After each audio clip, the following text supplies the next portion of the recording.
আমন্ত্রণ জানাচ্ছি প্রিয় দর্শক মানচিত্র নিয়মিত আয়োজন কথোপকথনে। নমস্কার, আমি তরুণ ঘোষ।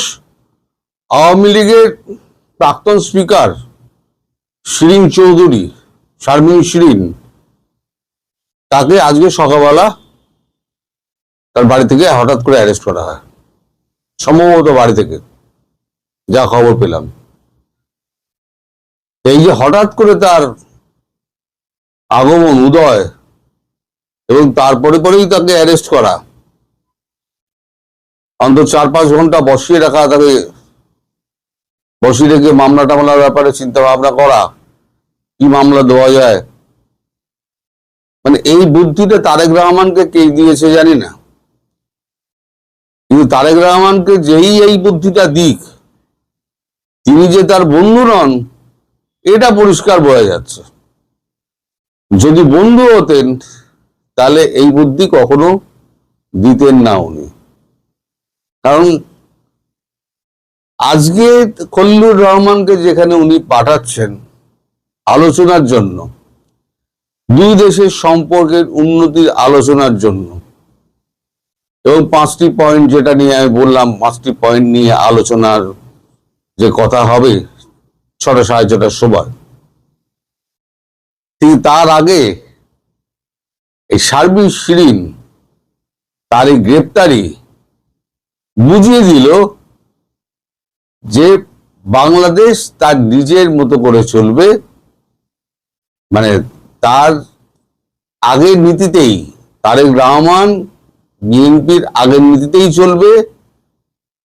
ভারত বিরোধী যে তার যে এটা আছে, তার যে নীতিটা আছে বিএনপির, সেই রীতিতেই চলবে। ওইসব যত 10 নম্বর পয়েন্ট লেখা হয়েছিল না, 1 থেকে 10, সব ওগুলো ছিঁড়ে তারেক রহমান ফেলে দিয়েছেন। ফেলে মুখে ভালো ভালো কথা বলছেন। উনি একটি বিদেশি টেলিভিশনে সাক্ষাৎকারও দিয়েছিলেন যে কোনো দল নিষিদ্ধ হোক, এটা আমি মোটেই চাই না, তাহলে পরে আমিও একদিন নিষিদ্ধ হতে পারবো। উনি সব করছেন, কিন্তু ভারতকে কথা দিয়ে কোনো কথাই উনি রাখেননি।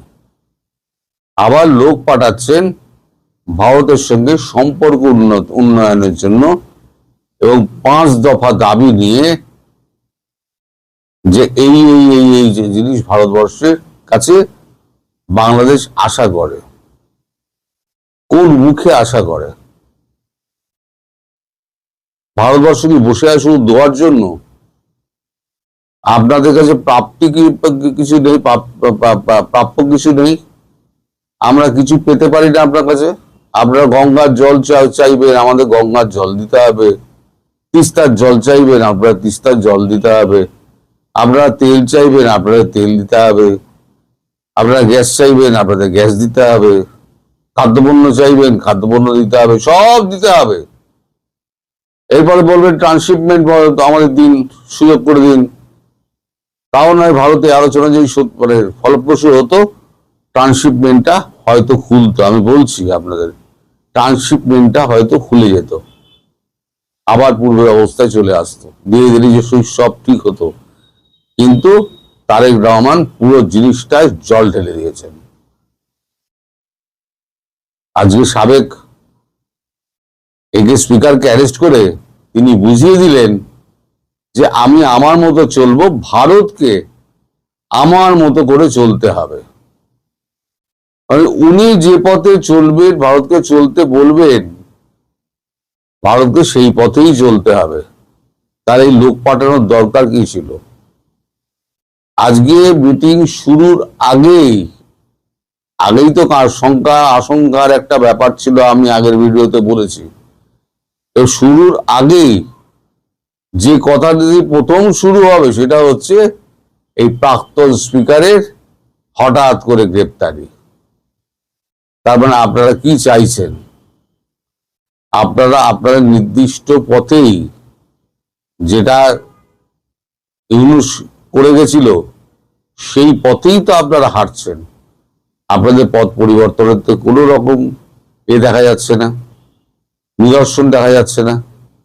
তাহলে এই অবস্থা চলতে থাকলে আমার মনে হয় না এই মিটিংটা ওই জয়শঙ্কর পর্যন্ত খুব একটা এগোবে আমার মনে হয় না।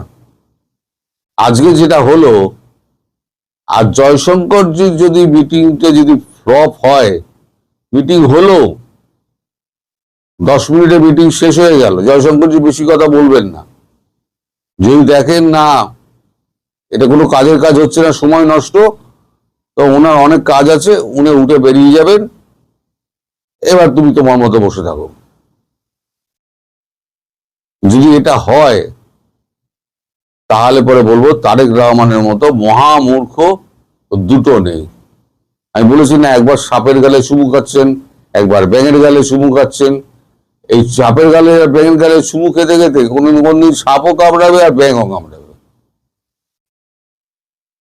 দুটোই হবে। এই খবর হঠাৎ করে খুব তোলপাড় ফেলে দিয়েছে পুরো রাজনৈতিক মহলে, ভারতের রাজনৈতিক মহলে এই খবর পুরো তোলপাড় করে দিয়েছে যে যখন সুষ্ঠু একটা সমাধানের পথে এগোনোর চেষ্টা করছে ভারত, হ্যাঁ, প্রেশার তো সবসময় বজায় রাখা হবে, কূটনীতিতে প্রেশার বজায় রাখা হয়। কারণ আপনি যদি দীর্ঘদিন ধরে আমার মারতে থাকেন, এক সময় তো আমি আপনাকে মারবই, কূটনীতিতে প্রেশার রাখা হয়।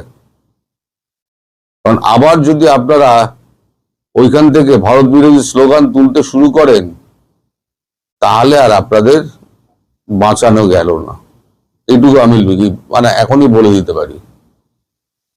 আজকের মিটিং অজিত দোভালের সঙ্গে আছে, কালকে মিটিং জয়শঙ্করজির সঙ্গে আছে, কিন্তু সেই মিটিং এ পৌঁছানোর আগে যে কাণ্ডটি আপনারা করে ফেললেন, সেটা আপনারা ভারতকে চটিয়ে দিলেন, এটুকু বলতে পারি।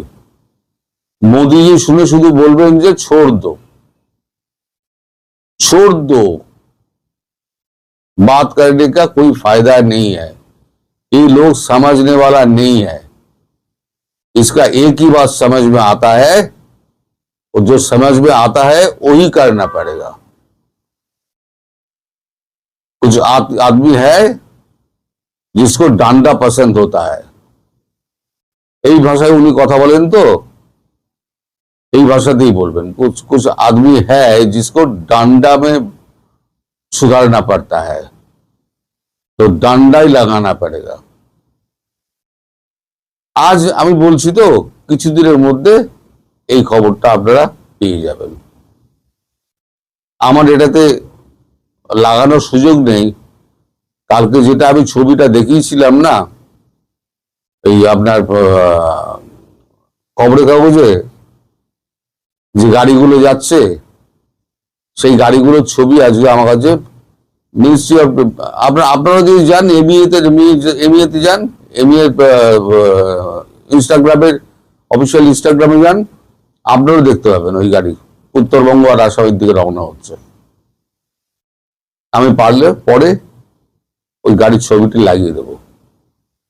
সঙ্গে সঙ্গে তার পেছনে পেছনে সেনা যাচ্ছে, এবং এক জায়গায় সেনাকে আটকে ছিল, সেখানে ব্যাপক মারধর করেছে, নিস্তর পিটিয়েছে, সেটাও আমি আপনাদেরকে দিয়ে দেবো ওই একই সঙ্গে। দুটো ছবি কোলাজ করে আমি এর পরেই তুলে দেবো রাত্রিবেলার দিকে, আপনারা দেখে নেবেন। আর যে কাণ্ড আপনারা করলেন, মানে তারেক রহমান এন্ড কোম্পানি করলেন, মানে কোনো কূটনীতি রাজনীতি জানা মানুষ এইটা করবেন না। একদিকে আলোচনার জন্য লোক পাঠাচ্ছি, আবার ঠিক তার আলোচনা ভেস্তে দেওয়ার জন্য যে কাজটি করা, সেই কাজটি আমি করে দিলাম ঠিক বৈঠকের আগে। তার বৈঠকের শুরুতেই জল ঢেলে দিলাম, আবার হাত পা তুলে চিৎপাত হয়ে বসে থাকুন, আমরাও আমাদের পথ দেখব। গত 28শে জানুয়ারি বর্তমান প্রধানমন্ত্রী তারেক রহমানের একটি সাক্ষাৎকার ছাপা হয় বিখ্যাত টাইম ম্যাগাজিনে। সেখানে তিনি বলেছিলেন, নীতিগতভাবে কোনো দল নিষিদ্ধ করার পক্ষে তিনি নন। টাইম ম্যাগাজিনকে তিনি বলেছিলেন, আজ যদি একটি দল নিষিদ্ধ করা হয়, তবে কাল আমার দলও নিষিদ্ধ হবে না, তার নিশ্চয়তা কি? সেই নিশ্চয়তা কি তারেক রহমান পেয়ে গেছেন, নাকি তার সেই সংখ্যা কেটে গেছে? এমন প্রশ্ন উঠেছে কারণ বাংলাদেশের গণমাধ্যমের খবর হলো মোহাম্মদ ইউনূস তার কিংস পার্টিকে খুশি করার জন্য রাজনৈতিক দল নিষিদ্ধের বিধান যুক্ত করে সন্ত্রাস দমন আইনের সংশোধনী এনে যে অধ্যাদেশ জারি করেছিলেন, সেই সমালোচিত ও নিন্দিত অধ্যাদেশটি পাশ করার জন্য সংসদের কাছে সুপারিশ করেছে সরকারি দল বিএনপি। যদি সেই সংখ্যা না কাটে তাহলে মাত্র 2 মাসের ব্যবধানে তারেক রহমানের ঘুরে যাওয়ার পেছনে, মানে অধ্যাদেশটি আইনের রূপ দেওয়ার পেছনে কি অন্য কোনো রহস্য আছে? প্রশ্ন হলো, ভোটের আগে সরকারের আইনমন্ত্রী, স্বরাষ্ট্রমন্ত্রী, এমনকি প্রধানমন্ত্রী যারা দল নিষিদ্ধের পক্ষে মত দিয়েছিলেন, যে দলটি আওয়ামী লীগের ভোটারদের কাছে ভোট চাইতে গিয়ে মুখে ফেনা তুলে ফেলেছিল, তারা কেন এখন নির্বাহী আদেশে দল নিষিদ্ধের অধ্যাদেশকে আইনে পরিণত করতে চাইছে, যেখানে অধ্যাদেশটি করাই হয়েছিল আওয়ামী লীগকে দমিয়ে রাখতে? বিশ্লেষকরা মনে করেন স্থানীয় সরকার নির্বাচন সহ ভবিষ্যতে অনেক নির্বাচন হবে, তার আগে আওয়ামী লীগকে কেন্দ্র করে বিএনপি এমন সিদ্ধান্ত নিতে যাচ্ছে কেন, যেখানে তারা মাত্র 1.5 মাস আগেই আওয়ামী লীগের ভোটের জন্য মরিয়া হয়ে উঠেছিল। আবার নির্বাচনের আগে শক্তিশালী দেশ ও আন্তর্জাতিক সংস্থাগুলোর পক্ষ থেকে দল নিষিদ্ধের এমন বিধানের বিরোধিতা করা হয়েছিল। বিশেষ করে ভারত, জাতিসংঘ, কমনওয়েলথের পক্ষ থেকে ব্যাপক উদ্বেগ জানানো হয়েছিল। 3 দিন পরেই ভারত সফরে যাচ্ছেন বাংলাদেশের পররাষ্ট্রমন্ত্রী। তার ঠিক আগে এমন খবর কি বার্তা দিচ্ছে? আবার ঢাকার রাজপথ থেকে শুরু করে বিদেশের কূটনৈতিক পাড়া সবখানে এখন একটাই প্রশ্ন, এই নিষিদ্ধের রাজনীতি কি বাংলাদেশে দীর্ঘস্থায়ী শান্তি আনবে, নাকি এটি এক নতুন প্রতিহিংসার চক্রের সূচনা মাত্র? বিস্তারিত জানতে চলুন যাওয়া যাক বিশ্লেষণে।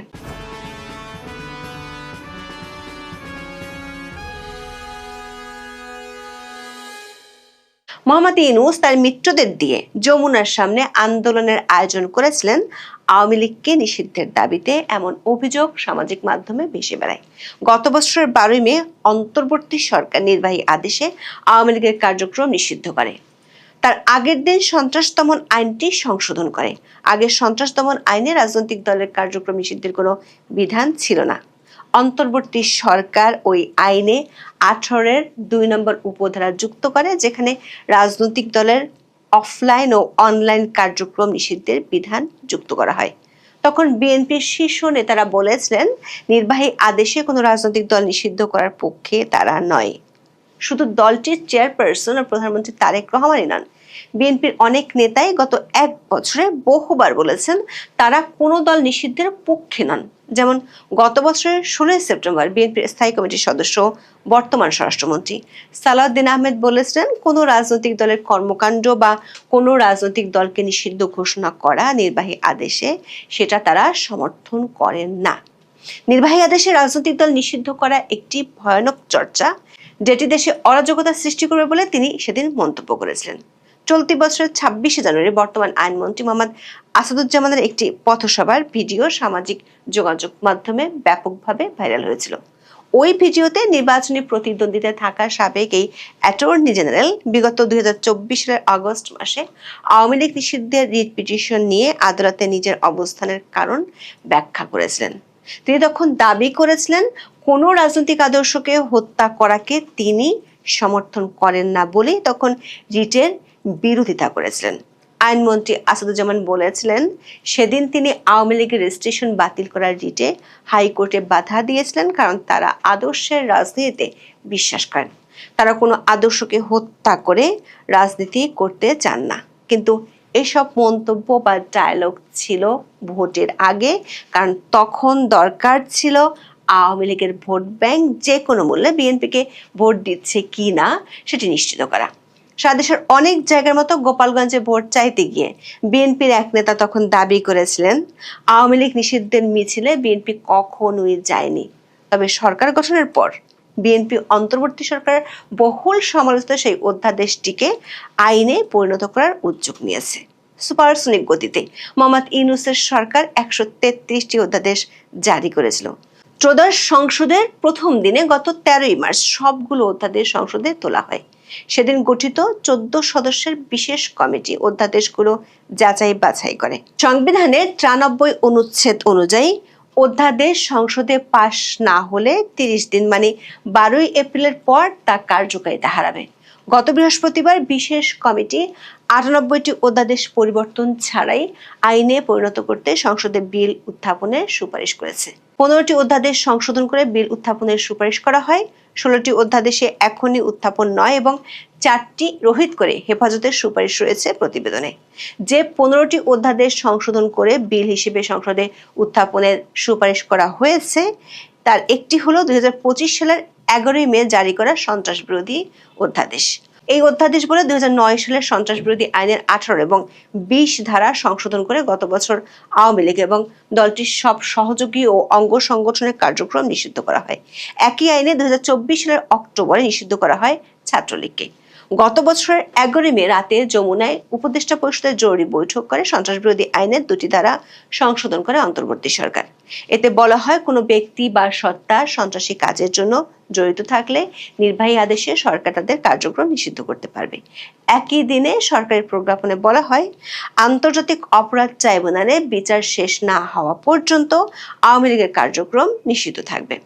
অন্তর্বর্তী সরকার আওয়ামী লীগকে সরাসরি নিষিদ্ধ করেনি, তবে কার্যক্রম নিষিদ্ধ থাকায় অধ্যাদেশের 20 ধারা অনুযায়ী আওয়ামী লীগ মিছিল, সভা সমাবেশ করতে পারবে না।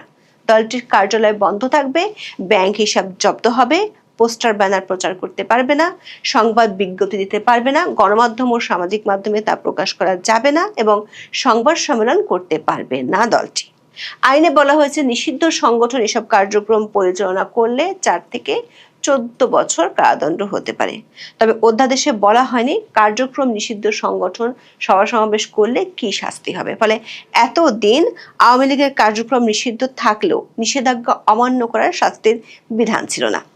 অন্তর্বর্তী সরকার অধ্যাদেশগুলোর বিষয়ে মন্ত্রণালয়ের মতামত নিয়েছে সংসদের বিশেষ কমিটি। সন্ত্রাস বিরোধী অধ্যাদেশটি সংসদে পাশের সুপারিশ করেছে স্বরাষ্ট্র মন্ত্রণালয়।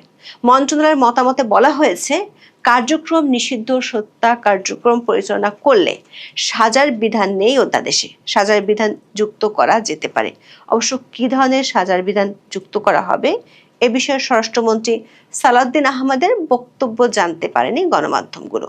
দৈনিক সমকালের খবরে বলা হয়েছে, নিষিদ্ধ সংগঠনের জন্য আইনের 16 ধারা যেসব সাজার বিধান রয়েছে সেগুলোই প্রযোজ্য হবে কার্যক্রম নিষিদ্ধ সংগঠনের জন্য। দর্শক খেয়াল করে দেখুন, গত বছরের 16 সেপ্টেম্বর সালাউদ্দিন আহমেদ বলেছিলেন, দল নিষিদ্ধের রাজনীতি দেশে অরাজক পরিস্থিতি সৃষ্টি করবে। প্রশ্ন হলো, কেন বিএনপি এমন ইউটার্ন নিতে যাচ্ছে, বিশেষ করে বৈশ্বিক রাজনীতির এক জটিল সময়কালে, যেখানে এভাবে দল নিষিদ্ধের বিরুদ্ধে শক্তিশালী দেশ ও সংস্থাগুলো তাদের অবস্থানের কথা আগেই জানিয়েছিল। যুক্তরাষ্ট্র, ভারত, ইউরোপীয় ইউনিয়ন, কমনওয়েলথ এবং জাতিসংঘ সবাই কোনো রাজনৈতিক দলকে পুরোপুরি নিষিদ্ধ করার বিপক্ষে তাদের অবস্থান স্পষ্ট করেছে। জাতিসংঘের মানবাধিকার কমিশন থেকে পাঠানো এক চিঠিতে স্পষ্ট করে বলা হয়েছিল, কোনো রাজনৈতিক দলকে নিষিদ্ধ করা হচ্ছে মত প্রকাশের স্বাধীনতা এবং সংগঠনের অধিকারের উপর সবচেয়ে বড় আঘাত।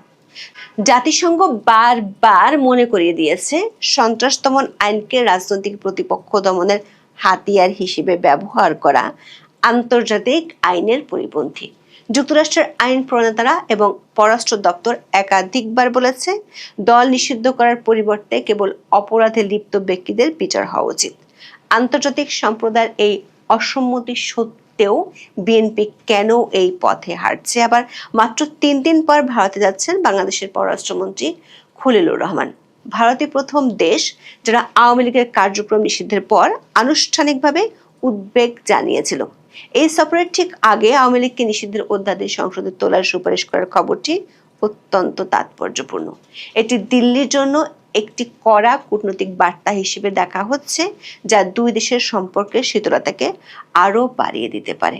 ভারত ঐতিহাসিকভাবে আওয়ামী লীগকে তাদের সবচেয়ে বিশ্বস্ত মিত্র হিসেবে বিবেচনা করে।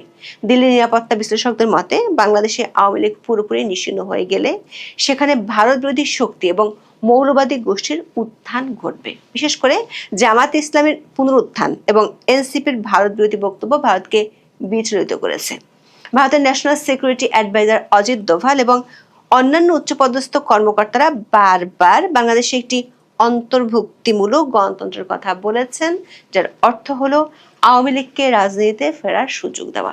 পররাষ্ট্রমন্ত্রী খলিলুর রহমানের এই সফরে গঙ্গা পানি বন্টন চুক্তির নবায়ন, সীমান্ত হত্যা বন্ধ এবং জ্বালানি সংকটের মতো গুরুত্বপূর্ণ ইস্যু নিয়ে আলোচনা হওয়ার কথা রয়েছে। কিন্তু আওয়ামী লীগ নিষিদ্ধের ইস্যুটি এই আলোচনার উপর এক গভীর ছায়া ফেলবে।